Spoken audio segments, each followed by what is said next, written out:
Halo semuanya, jumpa lagi dengan saya.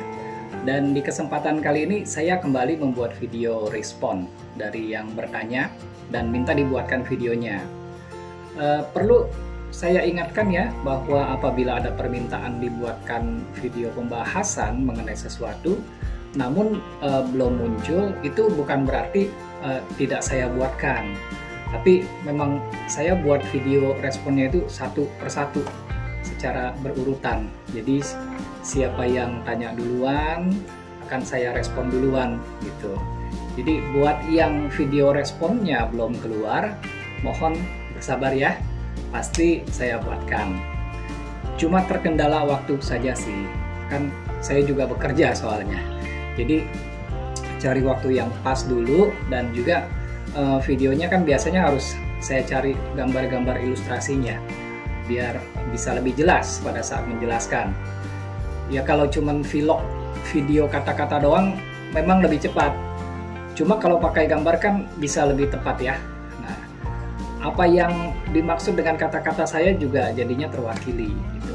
Oke, kira-kira begitu ya mengenai permintaan-permintaannya. Jadi saya mohon bersabar. Oke. Kali ini yang akan saya respon adalah permintaan dari Riyadlus Solihin. Ini benar nggak nyebut namanya begitu ya? Soalnya rada sulit dieja nih. Moga-moga bener ya. Kalau salah saya mohon maaf. Requestnya sebagai berikut. Next, bahas bakteri fotosintesis kok. Produk oksigenik. Terima kasih kok. Ya oke. Terima kasih kembali juga untuk kiriman requestnya. Jadi bakteri fotosintesis produknya si oksigenik ini sebelumnya sudah ada yang singgung juga. Saat itu ada Arcel Amanda yang pernah tanya begini, kalau oksigenik kan dibanding EM4 gimana? Soalnya banyak juga tuh beredar di toko ikan. Jadi sebenarnya sudah pernah disinggung ya, cuma tidak dalam bentuk request video pembahasan. Juga sekalian saja pernah ada yang tanyakan dari Bang Wijaya.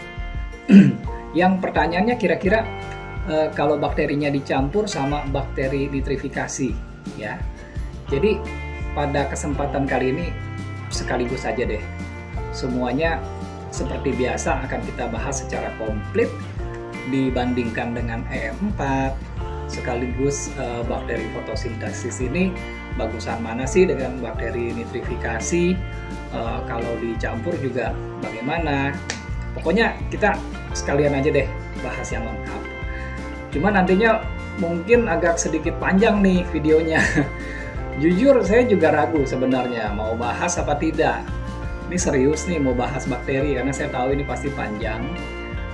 Ntar pada nggak betah nih panjang-panjang begitu. Tapi kalau nggak dibahas, saya rasanya juga punya hutang yang nggak bayar-bayar. Moga-moga nggak apa-apa ya, videonya jadi agak panjang. Yang penting dibahas lengkap, nanti biar bisa disimpulkan masing-masing sesuai dengan kasus dan kebutuhannya ya. Oke, sebelum kita bahas lebih dalam tentang bakteri fotosintesis ini, kita perlu berkenalan dulu dengan bakterinya. Jadi bakteri fotosintesis ini ada beberapa macam sebenarnya. Di antaranya ada cyanobacteria atau blue green alga, BGA, yang sering disalahartikan oleh orang awam yang bukan akuaris sebagai alga atau lumut. Karena memang bentuknya adalah lumut. Padahal dia bukan lumut ya, tapi lebih ke bakteri. Bentuknya sangat padat, baunya juga khas. Tapi intinya bukan bakteri fotosintesis cyanobacteria penyebab lumut ini sih yang kita bahas. Bukan ini. Ini bakteri fotosintesis yang punya kegunaan khusus. Bukan di dunia akuaris, tapi di dunia penyelamatan atmosfer bumi lah bilangnya gitu. Jadi kita nggak usah bahas dia ya, kejauhan soalnya. Kita cuma main air, nggak urusin atmosfer yang sepertinya susah banget deh itu mah bidangnya gitu. Lalu lanjutannya adalah bakteri fotosintesis yang anaerob. Tapi ada juga yang bisa aerob. Nah Nah, ini hebatnya mereka nih. Makanya pengaplikasiannya jadi cukup luas. Tapi untuk dunia aquaris tetap maksimal akal atau tidaknya ini beda-beda kasus ya. Jadi misal antara aquaris yang hobinya lebih ke aquascape, karena mungkin berasa repot ya mengurusi sedemikian banyak tanaman, dan tentu saja tiap tanaman punya karakter yang berbeda lagi. Jadi cara mengurusnya juga susah. Kalau nggak teliti malah mati, layu. Pokoknya jelek ntar aquascape-nya. Mungkin jadi nggak tahan lama. Cuma indah di awal, beberapa hari sesudahnya banyak yang rusak. Nah, kalau ini cocok pakai bakteri fotosintesis. Karena sifat bakteri fotosintesis yang aerob, pada saat dia menempel di daun tanaman, ini bisa bantu proses fotosintesis si tanaman itu sendiri. Nah, itu sebabnya kalau di dunia pertanian atau di perkebunan, aplikasinya dengan cara disemprotkan di daun tanaman. Ya, tentu juga ke semua bagian tanaman, ke batangnya juga, ke tanahnya juga, agar nanti meresap dan efek ke akarnya. Tapi kalau yang disemprotkan ke daun ini memang tujuannya untuk membantu proses fotosintesis si tanaman itu sendiri. Kan kita tahu ya bahwa tanaman itu memang melakukan proses fotosintesisnya di daun. Jadi disemprotnya di situ. Tapi kalau tanaman aquascape kan nggak disemprot. Pada saat dilarutkan ke dalam air, si bakteri kan akan turun terbawa arus, dan nanti pastinya akan ada juga yang hinggap di bagian daun tanaman aquascape. Oh iya, ngomong-ngomong, bakteri itu pada dasarnya antara yang berada di dalam air dengan yang ada di luar air, yaitu di daratan dan di udara ya, pada dasarnya adalah sama. Jadi begini, saya juga mengurusi lahan perkebunan organik di Ciapus. Nggak besar sih, nggak ada 1 hektar, cuman 8.000 meter persegi.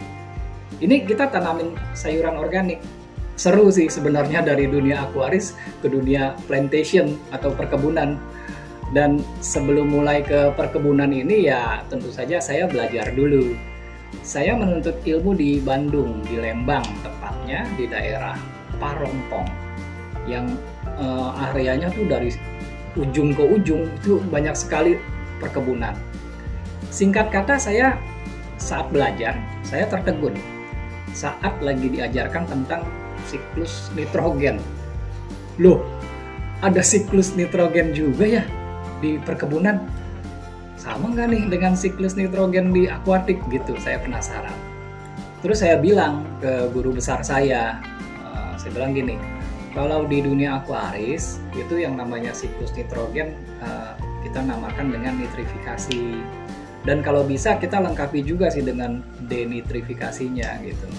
Bakterinya adalah Nitrosomonas, Nitrococcus, Nitrosococcus, Nitrobacter. Jadi saya sebutin deh tuh semuanya. Akhirnya saya tanya juga, apakah sama ya kalau misalnya siklus nitrogen yang sedang diajarkan di perkebunan organik ini dengan yang ada di aquaris gitu? Dan teman-teman tahu nggak jawabannya? Ternyata sama loh. Jadi latar belakang guru besar saya ini di pertanian organik ini ya, itu adalah doktor di bagian mikrobiologi, lulusan ITB. Ya, tahu banget lah mengenai urusan bakteri-bakterian. Jadi saya dapat informasinya dari orang yang sangat kompeten, benar-benar punya kapasitas di bidangnya. Nah, bisa dibayangkan, ternyata sangat dekat loh dunia aquaris kita ini dengan dunia plantation. Itulah sebabnya saya agak betah di bidang yang baru saya geluti ini, karena mirip-mirip ya. Nah, jadi kembali ke fokus kita yang utama. Kenapa tadi saya membicarakan bakteri fotosintesis menggunakan contoh yang saling berseberangan, yaitu contoh antara tanaman aquascape dengan tanaman darat. Karena bakteri fotosintesisnya yang berperan dan yang digunakan itu sama gitu. Ya dia juga gitu. Oke ya. Sekarang persepsinya kita udah buat sama dulu nih ya. Bahwa bakteri itu ternyata yang di air, yang di darat, yang di udara itu sama saja. Batasannya itu cuma antara aerob dan anaerob. Lingkungannya ada oksigen atau tidak, begitu aja. Di dalam air bukan berarti tidak ada oksigen. Sebenarnya tetap ada oksigen terlarut kan. Dan kita udah bahas ya di video sebelumnya tentang oksigen terlarut atau dissolved oksigen. Dan kita juga tahu juga di situ bahwa bakteri butuh dissolved oksigen atau DO sebesar 1 mg per liter. Jadi ya sama antara bakteri di darat sama yang di air. Nah, lanjut mengenai bakteri fotosintesis ini ya. Dari namanya kan pastinya kita udah curiga. Kenapa dia diberi nama bakteri fotosintesis? Ya berarti dia punya kemampuan berfotosintesis nih gitu. Jadi memang bukan tumbuhan aja loh yang bisa berfotosintesis. Tapi ada lagi yang lain, yaitu si bakteri ini. Karena mereka memiliki pigmen. Namanya bakterioklorofil. Ada 2 jenis pigmen lagi. Ada yang A dan ada yang B. Jadi ini yang menyebabkan mereka tuh bisa memiliki warna dari varian ungu, merah, coklat, orange. Itu sebabnya di pasaran kadang kita lihat ada yang jual bakteri fotosintesis ini yang warnanya merah, atau coklat, atau ungu, atau malah hijau. Gitu. Hijau ini adalah hasil perpaduan dari varian tadi. Gitu. Ini kalau ada yang coba buat nanti bisa dapat hasil-hasilnya seperti ini juga gitu. Jadi nggak usah bingung, jangan pikirnya cuma ada merah atau hijau aja. Karena di pasaran kan banyak yang 2 warna itu. Iya memang. Jadi kalau dapatnya waktu bikin nanti warnanya coklat atau ungu, bukan berarti gagal ya. Tapi memang pas berkembang varian yang begitu. Nah, dan bakteri fotosintesis ini memang bisa kita bikin sendiri. Caranya cukup mudah, jadi cuman pakai telur ayam, tapi kita nggak bahas ya, kelamaan dan kejauhan dari topik kita nanti, kita cuma singgung sedikit aja. Oke, nah balik lagi ya, kita tadi lagi ngomongin dia berfotosintesis. Si bakteri berfotosintesis karena memang punya pigmen ya. Kalau yang ada di daerah air, di atas substrat ya, kita nggak bingung sih, kan di area ini memang biasanya terang. Bisa dapat dari sinar lampu, dari matahari, atau dari ruangan sekitar. Jadi selama ada sinar ya dia bisa melakukan fotosintesis. Prosesnya agak kompleks gitu. Caranya dengan hidrolisis atau memecah molekul air. Dan hasil fotosintesisnya juga berbeda dengan tanaman. Kalau tanaman hasil fotosintesisnya kan oksigen ya. Oke, kalau si bakteri ini hasil fotosintesisnya adalah air atau H2O. Nah, jadi kalau tanaman setelah fotosintesis akan menghasilkan oksigen yang bersih buat makhluk hidup yang memerlukannya nih di sekitarnya. Kalau si bakteri menghasilkan H2O yang bersih. Ini kan bagus nih buat fauna air kita. Itu sebabnya bakteri fotosintesis ini sangat baik buat aquaculture. Jadi buat hobi, buat perikanan, buat peternakan gitu ya. Nah, jadi kita sudah dapat yang 2 poin tuh mengenai manfaat bakteri fotosintesis. Yang pertama dia support tanaman air kita. Ini memang lebih condong ke aquaris yang menyukai seni aquascape ya. Lalu hasil fotosintesisnya adalah H2O, ini condong ke semua aquaris, baik yang aquascape maupun yang non aquascape. Yang bare bottom atau dasarnya polosan seperti predator, koki juga dapat manfaatnya. Nggak perlu berpikir mengenai tanamannya ya, jadi seolah-olah kalau di tank predator kan nggak ada tanaman yang buat berfotosintesis. Memang nggak perlu, si bakteri ini memang mampu berfotosintesis sendiri. Dia cuma butuh sinar yang dia dapatkan dari sinar lampu atau sinar yang ada di sekelilingnya saja. Dan karena hasil akhirnya bukan oksigen, melainkan H2O, makanya kita nggak bisa lihat ada gelembung oksigen yang biasanya kelihatan pada saat tanaman berfotosintesis. Nah, proses fotosintesisnya tadi udah disinggung ya, prosesnya hidrolisis atau memecah molekul air. Nah ini jeleknya, karena setelah hidrolisis dia mati. Itu sebabnya kenapa pemberian bakteri fotosintesis ini harus berkala dalam waktu yang lebih sering daripada bakteri starter yang nitrifikasi. karena mereka ya antara lebih duluan membelah diri dengan mati setelah hidrolisis. Ya kita nggak tahu mana yang duluan sih, bisa aja yang si A nih belum hidrolisis tapi udah membelah diri dulu, tapi yang B belum sempat membelah diri dia udah hidrolisis duluan. Ya terserah mereka mau ngapain dulu gitu. Kayak kita aja manusia lah kan, terserah kita juga, ada yang mau ngopi dulu atau mau mandi dulu atau mau makan dulu, ya terserah gitu ya kira-kira ya. Oke, ada lagi nggak manfaatnya mereka selain dua hal tadi di atas, fotosintesis dan menghasilkan H2O baru yang bersih gitu? Ada, yaitu menguraikan H2S atau hidrogen sulfida. Kita udah pernah bicarakan tentang H2S ini ya di video tentang anoksik sebelumnya. Kita tahu bahwa H2S ini dihasilkan oleh dari bakteri-bakteri anaerob lainnya, yang otomatis bukan bakteri anaerob yang fotosintesis ini, bukan. Oke, tadi sebelumnya kan yang kita bicarakan adalah bakteri fotosintesis yang aerob semua.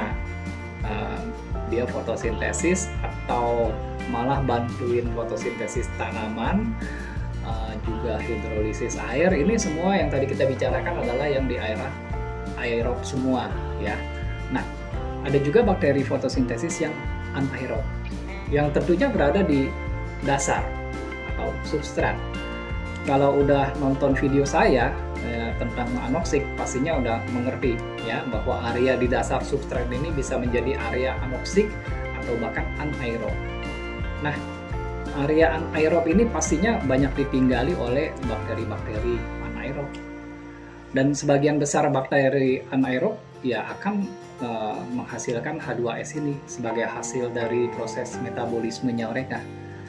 Dan H2S ini sangat bahaya, toksik banget buat semua makhluk hidup, baik ikan apalagi buat manusia juga. Nah, bakteri fotosintesis anaerob bisa mengolah atau menguraikan H2S ini. Jadi sangat bermanfaat kan? Dia menguraikan racun yang berbahaya. Caranya yaitu dengan cara berfotosintesis. Jadi cara kerja mereka memang begitu, memanfaatkan cahaya atau berfotosintesis untuk menguraikan sesuatu gitu. Loh, emang di bawah substrat ada cahaya? Kan nggak ada. Gimana mereka berfotosintesis buat menguraikan H2S tadi? Nah, ini mesti diingat ya bahwa cahaya itu bukan satu hal yang berdiri sendiri, tetapi cahaya itu terdiri dari beberapa spektrum cahaya, mulai dari spektrum merah, jingga, kuning, hijau, biru, nila, dan terakhir ungu ya, Echiku, Hibiniu ya. Nah, ungu, violet. Jadi dari matahari yang jaraknya sangat jauh dari bumi kita tahu bahwa spektrum cahaya yang paling kuat menembus sebegitu panjang dan dalam adalah dua, yaitu infrared dan ultraviolet. Ya, spektrum merah dan ungu ya. Nah, di area anaerob ini memang hanya dua spektrum warna ini yang menembus hingga ke bawah. Bakteri fotosintesis bisa menerima spektrum merah dan ungu di area anaerob ini.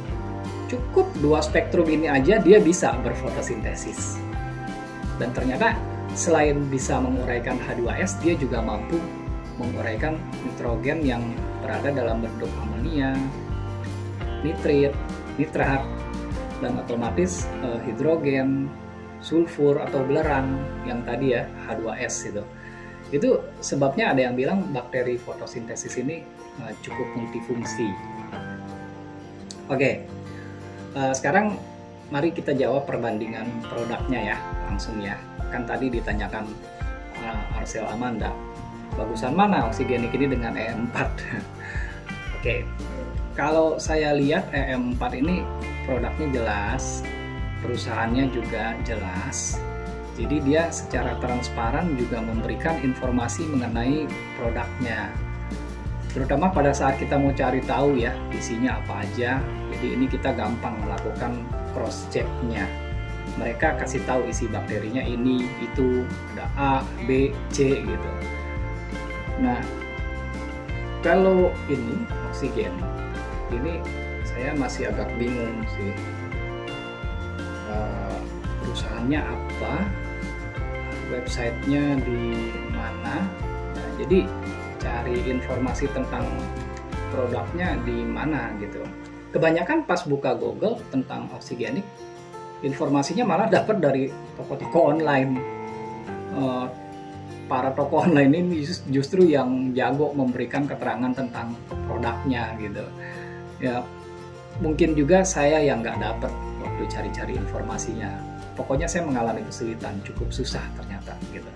Tapi kalau lihat dari nomor izin produknya sih terdaftar sebagai UMKM ya. Ya mungkin karena UMKM kan usaha mikro, kecil dan menengah. Jadi mungkin belum serapih perusahaan yang buat E4 tadi gitu. Terus juga ada lagi di sini dibilang bahwa oksigenik mengandung bakteri anaerobik sehingga tidak berbahaya untuk semua jenis hewan air. Ini juga saya rasa mungkin mereka kecepatan kali ya. Sebetulnya kalau saya tes di sini bakterinya juga ada yang anaerob. Jadi enggak cuma khusus buat di substrat, tapi bisa batu di area yang aerobnya juga gitu. Walaupun demikian, kita patut memberi dukungan kepada semua pihak yang berusaha membuat produk bermanfaat buat kita, seperti si oksigenik ini. Gitu. Salut buat oksigenik. Yang paling penting kita bandingkan isi kedua produk ini. Jadi isinya yang harus kita bandingkan gitu. Kalau oksigenik kan bilangnya isinya bakteri fotosintesis gitu. Itu aja isinya. Nah, kalau E4 ini isinya lebih banyak ya. Dan E4 juga ada bakteri fotosintesisnya kan. Jadi saya rasa silahkan disimpulkan sendiri ya. Toh semuanya saya bilang tergantung kebutuhan pada kasus masing-masing. Contohnya gini, kalau aquaris yang aquascape mungkin cukup pakai oksigenik aja karena sangat membantu di tanaman-tanaman aquascape-nya kan. Tapi kalau pada mega tank predator misalnya kolam koi atau tank koki kan nggak pakai tanaman tuh, bawahnya nggak ada substrat, nggak ada pasir gitu. Ya boleh pakai E4 yang lebih lengkap buat menguraikan sampah organiknya. Kan ikannya besar-besar, kotoran organik yang dihasilkan juga lebih besar dan lebih banyak. Maka E4 bakteri pengurainya kan juga lebih bermacam-macam. Jadi menurut saya ini lebih sesuai kebutuhannya. Lalu menjawab yang Bang Wijaya ya, kalau bakterinya dicampur bagaimana? Oksigenik dengan bakteri nitrifikasi misalnya, atau E4 dengan bakteri nitrifikasi. Ya tentu saja sangat bagus kalau kita pakai keduanya. Yang satu bantu untuk nitrifikasinya, yang satu untuk penguraian sampah organiknya. Tetapi jangan di satu tempat yang sama. Tetap kalau bakteri nitrifikasi itu ya di dalam filter, di chamber biomedia. Jangan masukkan oksigenik atau E4 di sini. Nanti bakterinya rebutan tempat. Itu rumah bakteri kita siapkan khusus buat proses nitrifikasi, bukan penguraian sampah organik. Jadi kalau oksigenik atau E4 ya di airnya aja langsung, di kolam atau di akuarium, jangan di area filter. Ya, oke. Gimana? Udah cukup panjang ya pembahasannya. Semoga ini membantu menjelaskan mengenai bakteri-bakteri ini, juga produk-produk yang ditanyakan, terutama buat teman kita Riyadus Solihin. Mohon maaf sekali lagi kalau salah spelling, salah eja. Arcel Amanda dan Bang Wijaya. Semoga pembahasan yang saya bawakan tadi cukup ya buat kalian semua. Saya rasa cukup ngobrolnya sampai di sini dulu perjumpaan kita, dan seperti biasa akan kita lanjutkan pertemuan kita di kesempatan yang akan datang. Dan tak lupa terima kasih ya sudah menonton. Salam Aquaris.